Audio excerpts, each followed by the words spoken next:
Thank you for being here, Mr. Secretary. I represent Utah's 2nd District, which is most of the West Desert in Utah, and that has some world-class geothermal resources, and I was prepared to ask you a lot of questions about that, and then my colleague from Nevada mostly covered what I was going to ask. So I'm glad to hear that that's a priority. I'm glad to hear that you're planning on utilizing private investment to get some of these resources up and running. We do have some good research facilities where they're trying to take geothermal resources that we used to think weren't adequate and prove that they are. So I hope you will support those efforts. And I also have several bills to help with the permitting process. So I look forward to working with your team on that. Fantastic. I look forward to working with you on that. And since we covered all of that, I'm going to get to 2 other questions that I was really hoping I would have time to ask.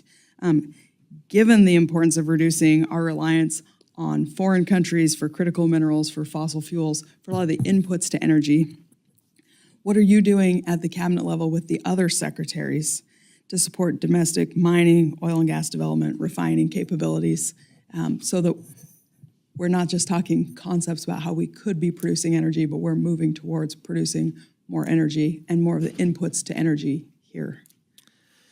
Oh, great question, of course. And critical minerals and mining and processing and refining of minerals and materials in the United States is central to President Trump's agenda.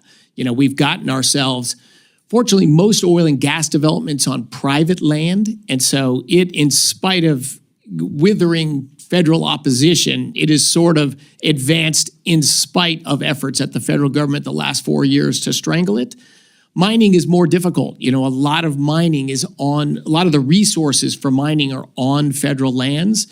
And the U.S. was a great, giant, proud mining nation when I was born. And we've gone backwards that entire time. It's incredibly hard to permit a mine in the United States. And it's what got us in some of the tough situations that were mentioned earlier of there's so many critical materials we don't produce any of in this country, and we can. And I'm going to interrupt you just to make this point. What we've seen in the past sometimes is the Secretary of Energy says we want to be producing more of this, but the Secretary of Interior is working on a different agenda. And what I'm hoping we can avoid is having secretaries working at cross purposes so that you're saying what I want to hear, but then there's another secretary implementing policies, because we're producing energy on public land in my part of the country almost exclusively. That is correct, yeah, and I'm well aware of that. And it is a success story because of local support in Utah that's driven that forward. But you had a bigger fight than to make that happen than in other states where it's private lands. But that's why President Trump and Secretary Burgum led the effort to create the National Energy Dominance Council. And energy means critical minerals and materials and mining as well. So that is absolutely, and we talk about this every day. We have a list of mining projects that look like they're credible, that'll produce important stuff for our country, and we're trying to find out what is the barriers. And it's multiple agencies. What are all the things that have tripped them up, and how do we knock those down? And I think you're going to see, in this year, the first year of this administration, you will see a number of exciting announcements of mines fully permitted and shovels in the ground to get them going. Mines that have been in process for over a decade are finally going to happen. But it is critical to our national security, not just to our economic well-being, but to our national security. Well, as the daughter of a miner, I'm really glad to hear that.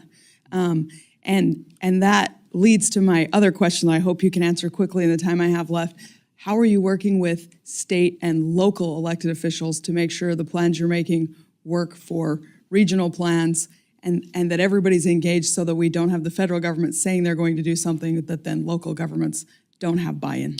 No, you're so right. We have a great federal system in this country. I have talked to more Democratic governors in the last 100 days than in my entire life combined. And great conversations. It's amazing how embracing so many Democratic governors are. They've seen the high price of energy and jobs not in their states anymore, and they want to see activity go ahead. A couple, there's more contentious negotiating going on, but for the most part, it's been a welcoming environment. But you're right, it's not just federal. We need state, we need local communities and towns into it, which is why I'm very outspoken on this stuff. This is in America's best interest. It's in the planet's environmental interest as well as economic interest for us to start building things in America again. Well, I was just at breakfast with the Speaker of the Utah House of Representatives, and he would be mad at me if I didn't reiterate what he keeps saying, which is anytime you need to do a pilot project and have a proof of concept, Utah's willing to move quickly, and we're eager to be part of the solution. So, I love it. Look forward to working with you in your great state. okay, with that, I yield.